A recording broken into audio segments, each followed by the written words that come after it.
Hello, and welcome to our Sunday meditation at the Light Institute of Galisteo and the Sanctuary of Light. For those of you who are joining us for the first time, we have a way that we do this meditation. We divide it into 3 parts. In the first part, we ask our divine higher self to take form so that we really admit and allow and align with that divine self that belongs to us. It can take any form. We just ask it to take form. We ask it to touch our body. We bring it into our body so that we're sitting in meditation in that frequency. And then I will push a little button, you can push a little button so that you pause the screen, and therefore you can sit in meditation for as long as you like. And then the second part of the meditation is the practice of bringing light in and through our beingness. So we reach up into the cosmos and we pull white light, the fastest, most magnificent speed of light down through the top of our heads. And we extend it out from our solar plexus, our stomach, out across the planet and back up into the sky. And in that part of the meditation, you just breathe in and pull that light through you and out from you. That amplifies your presence in the world and supports your presence and your purpose. So it's a wonderful practice to do any time in your life to allow yourself to be visible. And then in the third part of our meditation, every week somebody will send in a suggestion of what they would like for us to focus on, because in our meditation we quicken, uplift our energies, and then we radiate it out into the world, directing it in a specific way each time. This week the mandate has been to send our love and our energy to our planet, to planet Earth, which is, just as are we, going through so many violent repercussions and shifting, not only with the season, but within the core and coming out and what is coming down from above.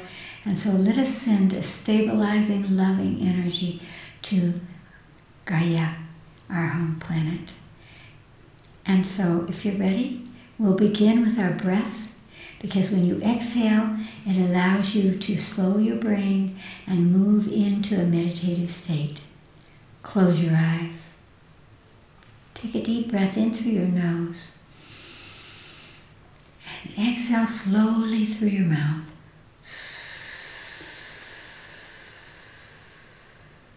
And once again, breathe in through your nose.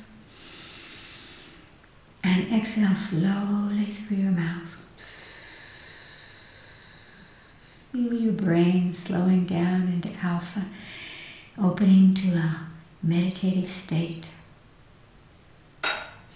And now, ask your higher self. Your higher self is the intuitive essence of your soul. It's your own inner voice, your own wisdom. Ask it to take a form for you at this moment. It could be a being, a light, a tree, an animal, an equation. Just see what form comes to you. You might see it, or feel the presence of your higher self, or hear its vibration.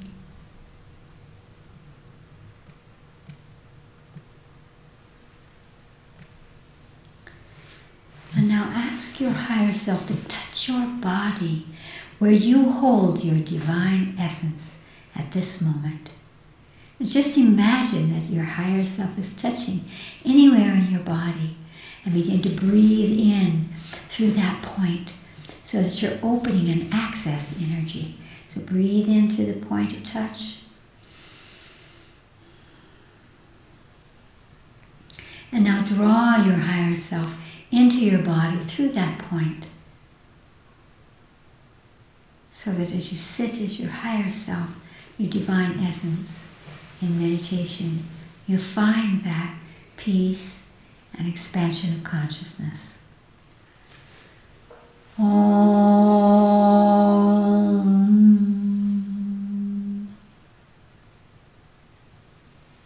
breathe deeply into your body. And imagine that you could reach up into the cosmos and pull down to you a beautiful beam of pure white light down to the top of your head, down into your stomach, your solar plexus, and from there laser that white light, stretching out your auric field, beaming that white light across the planet and back up into the sky. And again, just allowing it to come back down with your breath and extend it out so that you're breathing the light in. This is what we call the practice of radiance, because everything is made of light. Drawing it in and extending it out. Om.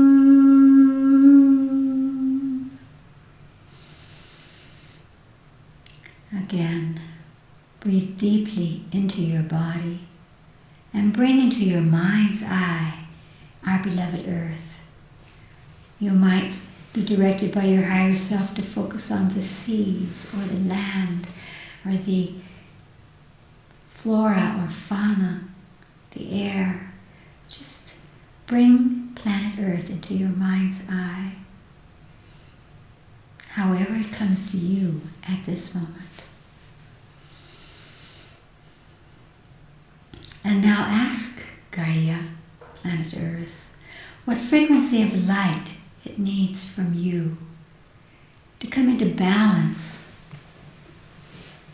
in all of the aspects of its life force energy. And whatever color comes into your consciousness, that's the frequency of light that you can offer to support Earth, to bring your love to it. Whatever color that is, again, reach up into the cosmos and draw exactly that color down through the top of your head, into your solar plexus, and laser that beautiful light out from you to planet Earth. And just allow it to continue to stream in and to move around and encompass planet Earth and to penetrate her, and see what happens. Maybe you feel it expand, or you feel the beauty of it, or vibration. Just continue to give it that light that is from you, your commitment, your love to this planet, its safety, its balance, and its healing.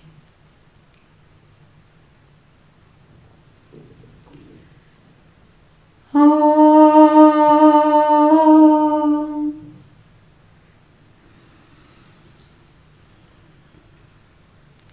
And take a deep breath into your body and open your eyes. Now that's a part of a meditation that you could do any moment. Just simply at any moment, ask Earth what frequency of light it needs from you and extend it. And in that way, you can participate into one of the great purposes of your life. There's a second part to our meditation. It's called knowings. And every week, people from around the world extend questions of their hearts to us to speak about in order to uplift ourselves and illuminate these questions for everyone. And so let's see what questions we have today. Allison will give us the questions. The first question is from Argentina. Dear Chris, how do I overcome loneliness? I'm always on the go, have pets, and a lovely family, a full life. I'm not depressed or overcome with despair, but ever since I had COVID months ago, I'm just lonely inside, a longing for something that I can't put my finger on. You know, every disease has a kind of purpose, and every time something attacks us and enters us, it creates an opportunity for change and for healing in ways that we don't even realize are going on. When we're ill, we're focused inside ourselves. Even if we're sleeping or someone else is taking care of us, suddenly the world outside is not the conversation, but the sensations we have inside begin to be important to us. So what has happened for you is that in that healing, in that clearing out in your body that has come by having to build an energy that pushes away the COVID, the virus, it has created a space, an ongoing space of healing within you. I'm happy to hear that you're not having those symptoms that so many people have of depression and discouragement and longing in ways that have to do with the effect, the emotional and spiritual effects of COVID upon them. But what I would say to you is that that loneliness that you're experiencing is that now there is a mandate within the deepest part of your soul to grow, to evolve. And so the loneliness is not about what's outside you, but it's about the fact that something wants to begin, has really begun inside you, and it wants to have space. It wants to be experienced, and it wants to come to the fore in you. That's what we call the higher self. That's what we call our spiritual energies that you were born with, that you've always had.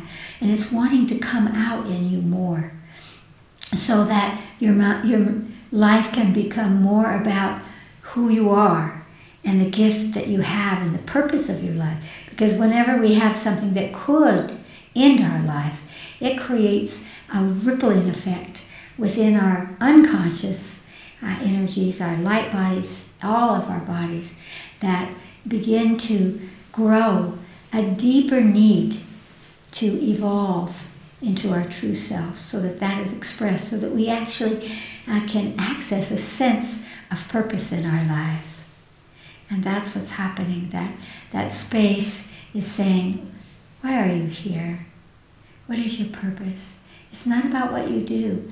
It's about who you are and how you, again, as you said, give love to your pets, give love to your family. Look upon the world and realize that the reason you're here is to give a gift, to use your life in a wonderful, uplifting way. And so the more now that you begin to focus on asking your higher self to touch your body, asking your higher self to show you what you should do and what you should access and how you should meditate at this time in your life, will begin to fill that loneliness, because it can't be filled just really by doing or even the connections of the outside world. You have entered a funnel of initiation. So I congratulate you. But that we didn't have to do that by becoming ill, but we do. And that funnel of initiation brings you deeper and deeper and deeper into your true self. And so I would suggest that you just make a space in your life to meditate, or to go into nature, or to really begin to fill that emptiness with your true self. And you will find that you begin to be happy and to feel light and to feel that it's easy for you to go out into the world again. Be well. Dear one. Allison? The next question is from Arizona in the U.S.A. How can we protect animals from the violence that humans perpetrate upon them? And it is true that we individually and collectively, and in so many ways that we don't even realize are violent, that we perpetrate these energies upon our beloved pets, upon animals in the wild, upon every manner of living being actually on this planet. And so I sense from that this is really important to you. And what I would say to everyone is, how can we help animals? By using who is inside us, who we are, in our most loving way, in our most powerful way that recognizes that animals have soul, that animals are sentient beings. And my higher self gives me something right now that gives me a little bit of a giggle. It says, whatever the talents you have, maybe you love to sing about animals. And sing it so you put that forth to other people. Maybe you write a song and send it to a singer, or maybe you sing it yourself, or maybe you draw portraits or take pictures of animals, or maybe you gather friends and you begin to do things that help animals. Animals in every situation need us. I am inspired by a young woman. Her name is Coco, and she lives in Mexico. And she, without any help really from anyone else, because of her love for animals, especially dogs, and began to gather up stray dogs and puppies that were abandoned, and all kinds of manner of dogs, and enlisted help from veterinarians and friends, and began to bring them to a place and heal them and take care of them and then find them homes.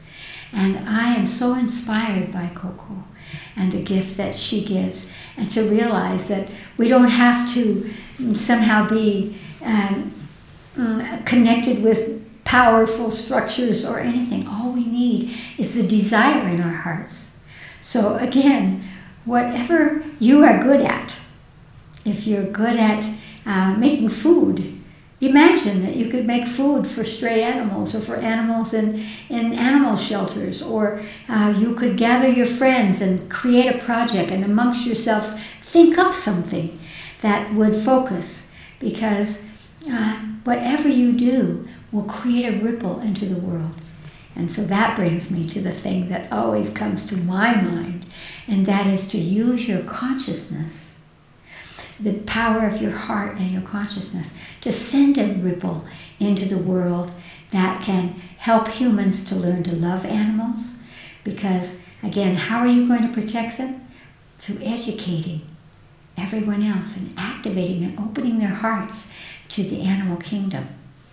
And so let us right now extend an energy of light out to all animals, that they find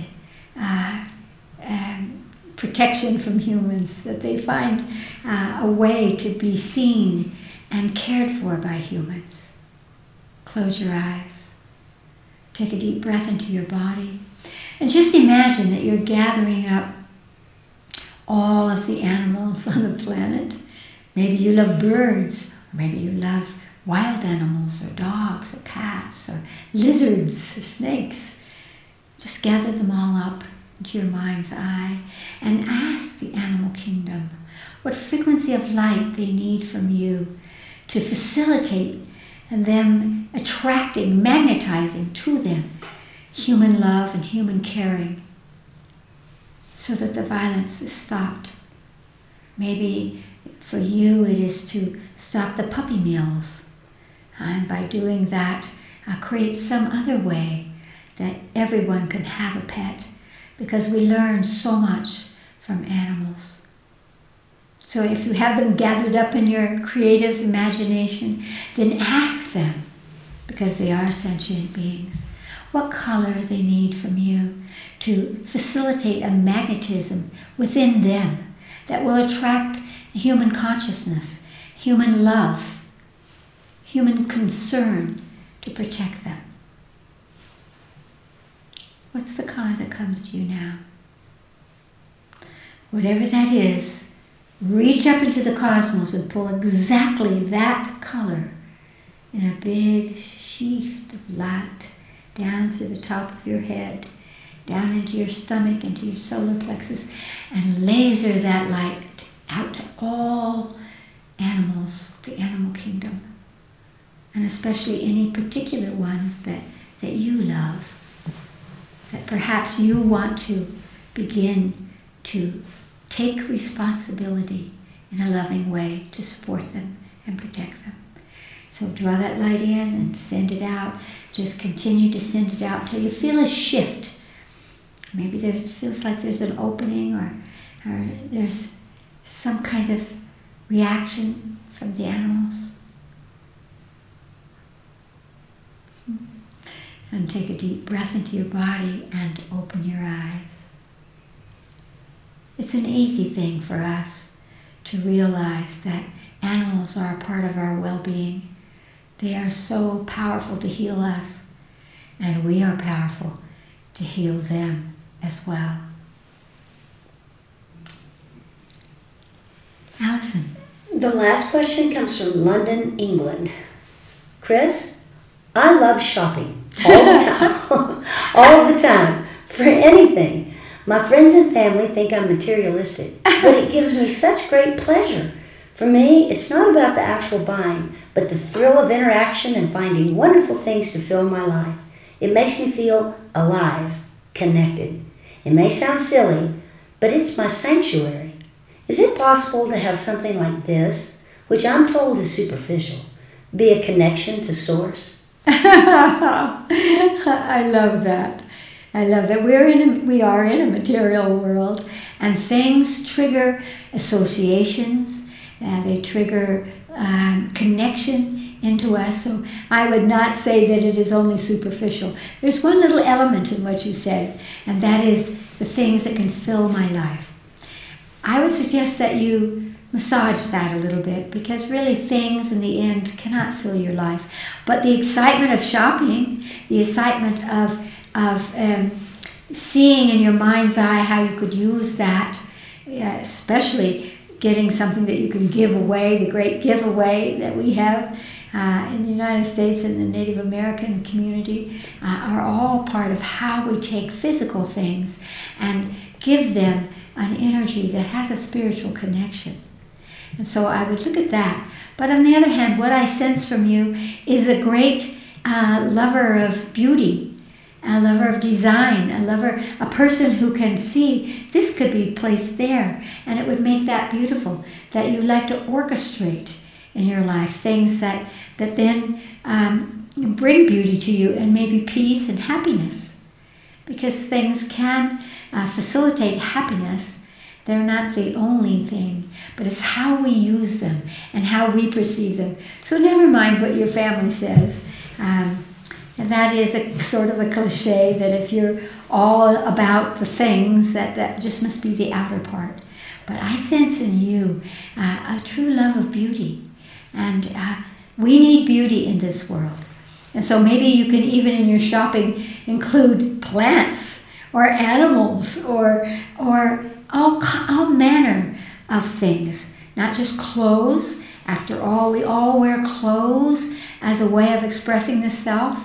That's creativity. You are using things that you shop for. And I love that you say it's not about the buying of them. It's about the pleasure of seeing them and touching them and playing with them. And that's indeed a part of what we can do. So hopefully you are a designer or an artist. If not, I would recommend that you begin to add that element into your shopping so that you actually use that as an expression, as a creative expression of yourself. Because expressing the self is absolutely connected to our spiritual divine essence. Have fun. Great love to each and all of you.